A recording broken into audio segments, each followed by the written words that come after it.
Why are vegetarian diets so effective in preventing and treating diabetes?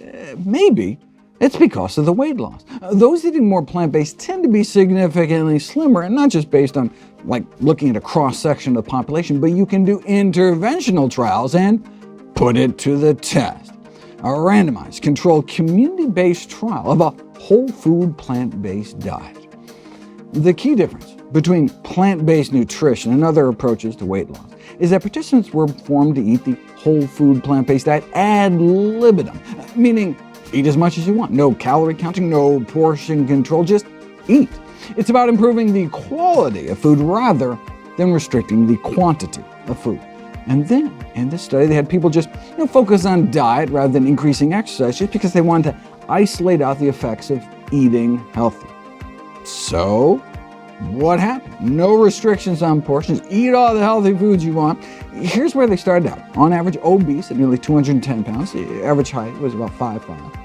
3 months in, they were down about 18 pounds. 6 months in, more like 26 pounds down. But you know how these weight loss trials go. I mean, this wasn't an institutional study where they locked people up and fed them. No meals were provided. They just informed people about the benefits of plant-based eating and encouraged them to, do it in their own lives, their own families, in their own homes and communities. And so, typically what you see in these so-called free living studies is that, weight loss at 6 months, but then by a year the weight creeps back, or even worse. But in this study, they're able to maintain that weight loss all year. And of course, their cholesterol got better too, but their claim to fame is that they achieve greater weight loss at 6 and 12 months than any other trial that does not limit calorie intake or mandate regular exercise.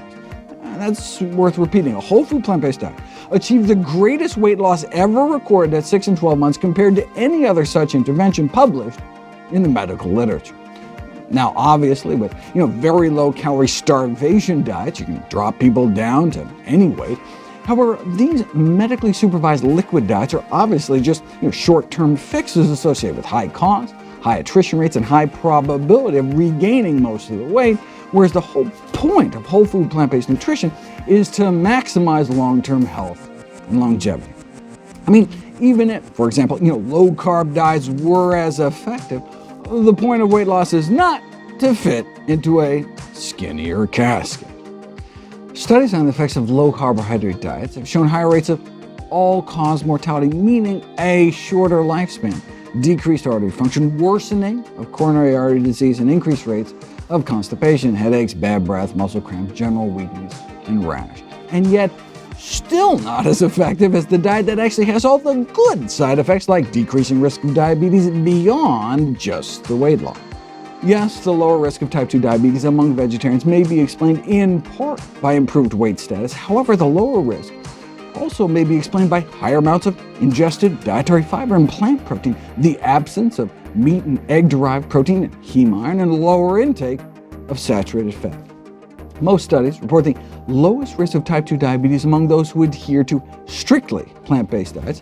This may be explained by the fact that vegans, in contrast to vegetarians, do not eat eggs, which appear to be linked to higher diabetes risk.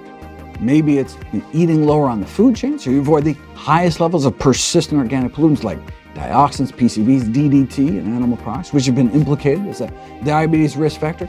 Maybe it has to do with the gut microbiome. With all of that fiber, no surprise that there'd be less disease-causing bugs and more protective gut flora, which can lead to less inflammation throughout the body.